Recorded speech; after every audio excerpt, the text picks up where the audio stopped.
India is on the moon. जो शब्द हम पिछले 4 सालों से सुनना चाहते थे वो अब एक रियलिटी बन चुके हैं। चंद्रयान 3 ने सक्सेसफुली चांद पर लैंड किया है और पूरी दुनिया ने हमें कॉन्ग्रेचुलेट किया है। लेकिन ये बस आधी कहानी है। चंद्रयान 3 के मिशंस हमें एलियन वर्ल्ड्स को ढूंढने में मदद करेंगे, चांद पर कॉलोनीज बनाने में गाइड करेंगे और तो और नासा को भी हम फ्यूचर मिशंस में हेल्प करेंगे। और ये सब सिर्फ आने वाले 14 दिनों में होगा। अगर आपका कोई दोस्त है जो सोचता है कि भारत जैसा गरीब देश मून मिशन पर पैसे खर्च क्यों करता है, तो उसके साथ ये वीडियो जरूर शेयर कीजिए। उनकी बहुत जलने वाली है। मून तक पहुंचना जितना इंपॉर्टेंट था, उससे भी इंपॉर्टेंट वहां होने वाले मिशंस है। इन 14 दिनों में ऐसा क्या करना चाहते हैं हमारे साइंटिस्ट, चलिए जानते हैं आज के इस वीडियो में। लैंड होने के बाद 14 दिनों के लिए या फिर एक पूरे लूनर डे के लिए चंद्रयान 3 का मिशन चलेगा। 14 दिनों बाद लूनर डे खत्म हो जाएगा और लूनर नाइट शुरू होगी। टेम्परेचर फटाक से -130 डिग्रीज तक गिर जाएगा। इतने लो टेम्परेचर में सरवाइव करने की प्रोविजन हमने नहीं की है। प्लस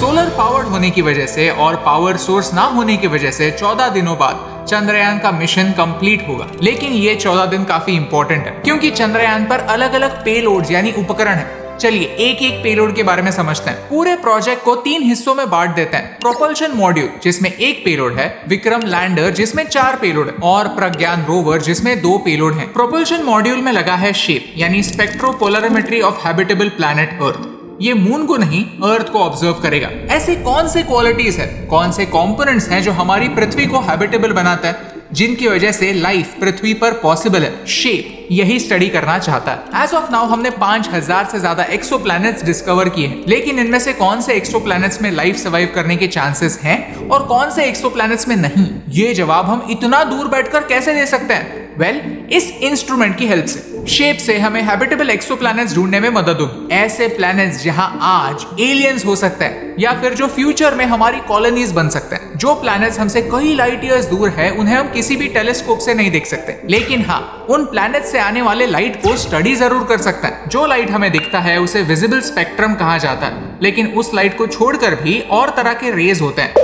जब ही ये रेज किसी ऑब्जेक्ट से इंटरेक्ट करते हैं तो कुछ रेज अब्सॉर्ब हो जाते हैं और कुछ रेज नहीं। इस बेसिस पर हम पहले तो ये स्टडी करेंगे कि अर्थ से आने वाले लाइट रेज कैसे दिखते हैं और फ्यूचर में उससे मिलते जुलते लाइट रेज कहां से आ रहे हैं वो स्टडी करने की कोशिश करेंगे। आसान भाषा में शेप का काम यही है। इससे हमें एग्जैक्टली ये तो पता नहीं चलेगा कि जादू किस प्लैनेट पर रहता है, लेकिन हाँ, ये पता चल जाएगा कि किस दिशा में ट्राई करना चाहिए।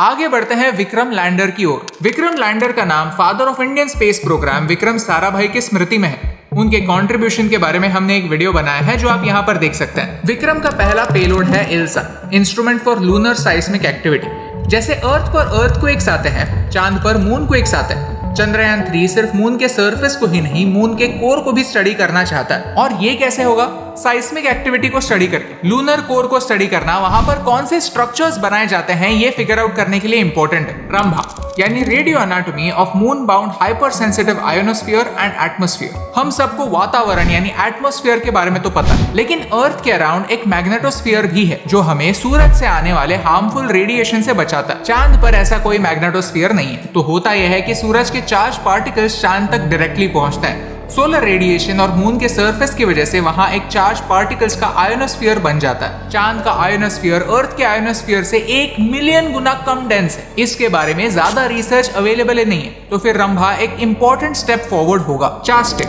Chandra surface thermophysical experiment. अगर फ्यूचर में हमें चांद पर एक ह्यूमन कॉलोनी बनानी है तो वहां पर हमें ह्यूमंस को भेजना पड़ेगा। वहां पर अलग अलग स्ट्रक्चर्स, बिल्डिंग्स बनाने पड़ेंगे और उनके अंदर एक क्लाइमेट कंट्रोल्ड एटमॉस्फेयर भी बनाना पड़ेगा। वहां के टेम्परेचर को कंट्रोल करना पड़ेगा क्योंकि मून के सरफेस पर टेम्परेचर बहुत ज्यादा फ्लक्चुएट होता है। दिन के टाइम पर बहुत ज्यादा हाई टेम्परेचर होता है और रात के टाइम पर टेम्परेचर बहुत नीचे गिर जाता है। अगर हम टेम्परेचर कंट्रोल कर पाए तो ही बिल्डिंग के अंदर इंसान ज्यादा टाइम के लिए जिंदा रह सकते हैं। तो मून पर जाकर हीट को स्टडी करना इंपॉर्टेंट है। ये चास्टे डिवाइस चांद के सरफेस पर एक छोटा सा गड्ढा बनाएगा, फिर उसके इर्द गिर्द की जमीन को गर्म कर दिया जाएगा और फिर गर्मी का चांद पर कैसे इंपैक्ट होता है उसे स्टडी किया जाएगा। इस हीट का एक और एलिमेंट पर काफी ज्यादा इंपैक्ट होता है और वो है पानी।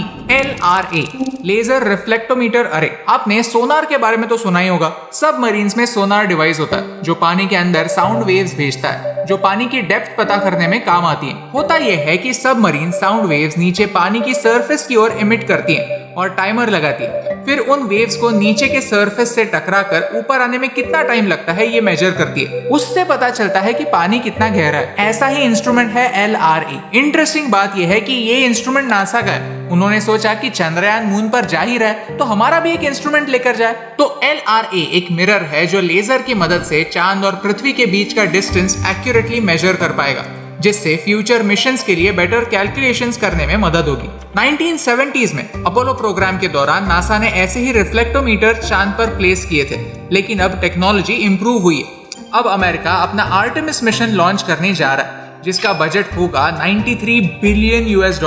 यहाँ अमेरिका ऑलमोस्ट 50 सालों बाद चांद पर ह्यूमंस को भेजने जा रहा है। रिस्क्स काफी हाई हैं, तो कैलकुलेशंस अचूक होना इंपॉर्टेंट है और इसमें इसरो उनकी मदद कर रहा है। विक्रम लैंडर के बाद बात करते हैं प्रज्ञान रोवर की। ये रोवर विक्रम लैंडर से सिर्फ आधा किलोमीटर दूर ही एक्सप्लोर करेगा, लेकिन इसका काम भी काफी इंपॉर्टेंट है। ये एक सोलर पावर्ड रोवर है जो विक्रम से कम्युनिकेट करेगा और फिर विक्रम से इंफॉर्मेशन यहाँ पृथ्वी तक पहुंचेगी। इसमें 2 पेलोड्स हैं, APXS alpha particle x ray spectrometer. ये एक तरह की बंदूक है, लेकिन साधारण बंदूक नहीं, रेडियो एक्टिव बंदूक। इससे वहां की मिट्टी को स्टडी किया जाएगा एंड मोस्ट इंपॉर्टेंटली उस मिट्टी में क्या क्या एलिमेंट्स है इसका पता लगाया जाएगा। इस डिवाइस में क्यूरियम नाम का एक रेडियो एक्टिव एलिमेंट होगा। इससे अल्फा पार्टिकल्स और एक्सरे चांद के सरफेस पर ब्लास्ट किए जाएंगे और बाद में स्टडी होंगे। फोकस मैग्नीशियम, एल्यूमिनियम और आयरन के ट्रेसेस ढूंढने में होगा। LIBS laser induced breakdown spectrometer, ये लाइट की मदद से चांद की सॉइल को स्टडी करेगा। अब ये दोनों पेलोड्स इंपॉर्टेंट इसीलिए हैं क्योंकि अगर किसी भी दूसरे प्लैनेट पर कोई स्ट्रक्चर बनाना है तो बहुत सारा इक्विपमेंट लगेगा। बिल्डिंग बनाने के लिए लगने वाले मटेरियल्स क्या हम पृथ्वी से लेके जाएंगे? घंटा। बेहतर आइडिया यही है कि वहां पर देखो कि वहां के सॉइल में क्या क्या मटेरियल्स अवेलेबल है, उन्हें माइन करो और उनसे ही कुछ बनाने की कोशिश करो। कम से कम मटेरियल पृथ्वी से ले जाओ। अगर हमें एक इंटरप्लैनेटरी स्पीशीज बनना है, यानी सिर्फ एक प्लैनेट पर ही नहीं अलग अलग प्लैनेट्स पर हमारा बेस बनाना है, तो हमें अडेप्ट करना होगा। नए प्लैनेट के सरफेस पर जाकर नए एलिमेंट्स को यूज कर ऐसे स्ट्रक्चर्स बनाने पड़ेंगे जो ह्यूमंस को सपोर्ट कर पाए। अगर आपका वजन पृथ्वी पर 100 किलो है तो चांद पर सिर्फ 16 किलो होगा। इसका मतलब जानते हैं? आपको डाइट की नहीं, एस्ट्रोनॉट बनने की जरूरत है। जोक्स अपार्ट, हमें अगर स्पेस में बड़े बड़े प्रोग्राम शुरू कर रहे हैं तो मून हमारा एक चेक पॉइंट हो सकता है। पृथ्वी से बड़े बड़े रॉकेट्स लॉन्च करने से बेहतर है कि मून से रॉकेट्स लॉन्च करो। और फ्यूचर की ऐसे ही एम्बिशियस प्लान्स की तैयारी चंद्रयान 3 से शुरू हो रही है। और इसीलिए चंद्रयान 3 की सक्सेस सिर्फ भारत के लिए ही नहीं, पूरी ह्यूमैनिटी के लिए एक नए दौर की शुरुआत है। क्योंकि भारत ने शुरुआती दौर से ही एक क्लियर कर दिया था कि हमारा स्पेस प्रोग्राम पीस के लिए। हम इकलौते ऐसे देश हैं जो स्पेस का इस्तेमाल वेपन्स या प्रॉफिट के लिए नहीं, पूरे ह्यूमैनिटी की भलाई के लिए कर रहे हैं। वसुधैव कुटुंबकम, इस मोटो को हम पृथ्वी पर ही नहीं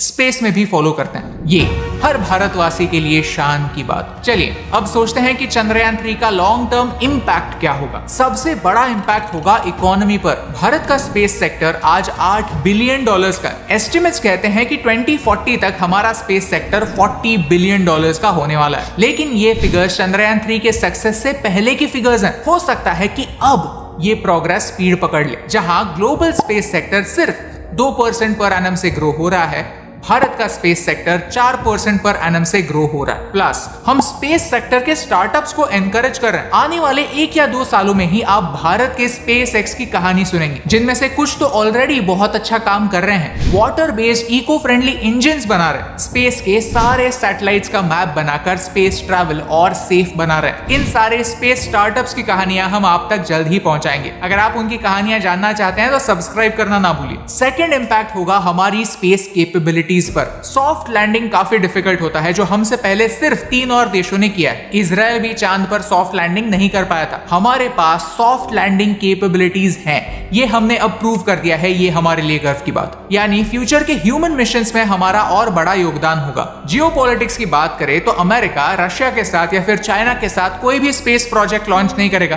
तो बचता कौन है?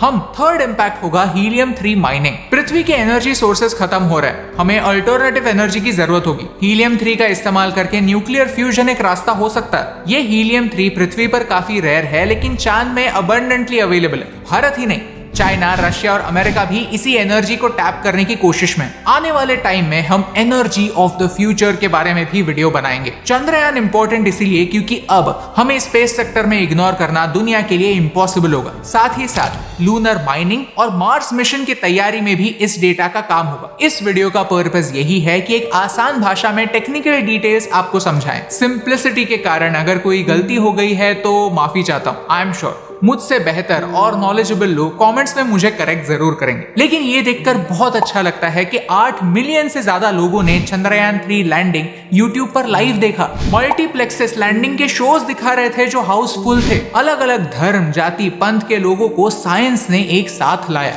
ऑलमोस्ट सब लोगों ने अपने पॉलिटिकल डिफरेंसेस छोड़कर एक दिन के लिए ही सही एक गोल पर फोकस की और भारत के लिए चीयर किया। आई होप फ्यूचर में इसरो के साइंटिस्ट हमारे लिए ऐसे और मौके लाएंगे। अगर आप भी मेरी तरह इसरो को कांग्रेचुलेट करना चाहते हैं तो कमेंट्स में प्राउड ऑफ इसरो स्पैम कर दीजिए, क्योंकि अब हमारा झंडा चांद पर पहुंच चुका। मुझे ये देखकर यकीन ही नहीं हुआ कि जिसे स्पेस में कोई दिलचस्पी नहीं है वो एक आम इंसान भी रास्ते में रुककर इसरो के लिए चीयर कर रहा था। क्यों? क्योंकि ये उस हर भारतवासी की जीत है जिसे इस बात पर भरोसा है कि हम ग्रेटनेस के लायक हैं, और हर उस इंसान के लिए एक करारा चाटा जो सोचता है कि इस देश का कुछ नहीं हो सकता। Chandrayaan is the pride of India, और यही शान की बात आप तक पहुंचाने से मुझे फर्क पड़ता है।